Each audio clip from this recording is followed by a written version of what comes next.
के लिए जो कौन जिम्मेदार होता है? वातावरण, माता-पिता, आपके या फिर माता-पिता दोनों, माता या पिता। तो इसके अंदर कौन-सा हो जाएगा? इसके अंदर देखिए वातावरण जो होता है कछुओं के अंदर लिंग निर्धारण के लिए जिम्मेदार होता है ना? मधुमक्खियों के अंदर, कीटों के अंदर जो होता है वातावरण का प्रभाव होता है, टेम्परेचर हाई होने पर जो है मादा बनती है और टेम्परेचर लो होने पर जो नर बनते हैं। वहीं पे जो है अगर हम देखें मनुष्य के अंदर लिंग का निर्धारण जो होता है वो किससे होता है? उसके लिए पिता जिम्मेदार होता है क्योंकि उसके अंदर पिता के पास एक्स और वाई तरह के गुणसूत्र होते हैं और वाई तरह का गुणसूत्र निर्धारित करता है कि वह जो बालक बनेगा, बालिका बनेगा। ठीक है? अगला देखेंगे कि बच्चे दुनिया के बारे में अपनी समझ का सक्रिय रूप से निर्माण करते हैं। ये कथन विकास के किस पहलू पर जोर देता है? बच्चे दुनिया में बारे में अपनी समझ का सक्रिय रूप से निर्माण करते हैं। क्या हो जाएगा?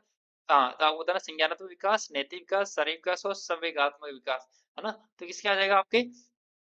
संवेग के अंदर तो आपके इमोशंस आते हैं, शारीरिक के अंदर वृद्धि आती है, नैतिक विकास के अंदर आपकी नैतिकता, अनैतिकता आती है, तो क्या हो जाएगा? संज्ञान के बारे में हो जाएगा, सक्रिय रूप से समझता है, जानता है, तो इसके अंदर क्या हो जाएगा आपके? ये सही हो जाएगा।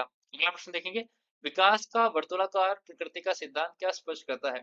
हाँ, बिल्कुल बहुत अच्छे जवाब दे रहे हैं आप लोग सभी, इसी तरह जवाब देते रहे। अगला प्रश्न देखेंगे, विकास का वर्तुलाकार प्रकृति का सिद्धांत क्या स्पष्ट करता है? ये कहता है कि विकास आगे बढ़ता है, फिर पिछली अवस्था को जो है वो सुदृढ़ करने के लिए थोड़ा पीछे हटता है ना? स्प्रिंग के जैसे चलता है, जिसके अंदर आपका बी जो है वो सही हो जाएगा।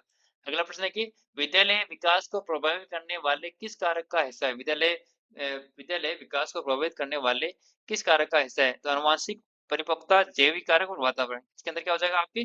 जो आपका वातावरण जो है इसके अंदर जो सही हो जाएगा। अगला प्रश्न देखेंगे हम लोग, अगला प्रश्न देखेंगे, विकास की 2 अवस्थाएँ बिल्कुल एक जैसी नहीं हो सकती, यह किस सिद्धांत में दर्शाता है? विकास की कोई अवस्था एक जैसी नहीं हो सकती, किसके अंदर दिखाता है ये?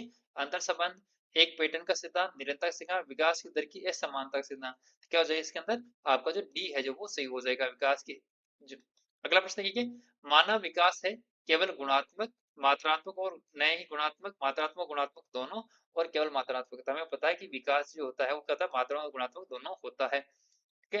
अगला प्रश्न था आज की क्विज़ का हमारा लास्ट प्रश्न है, वो देख लेते हैं।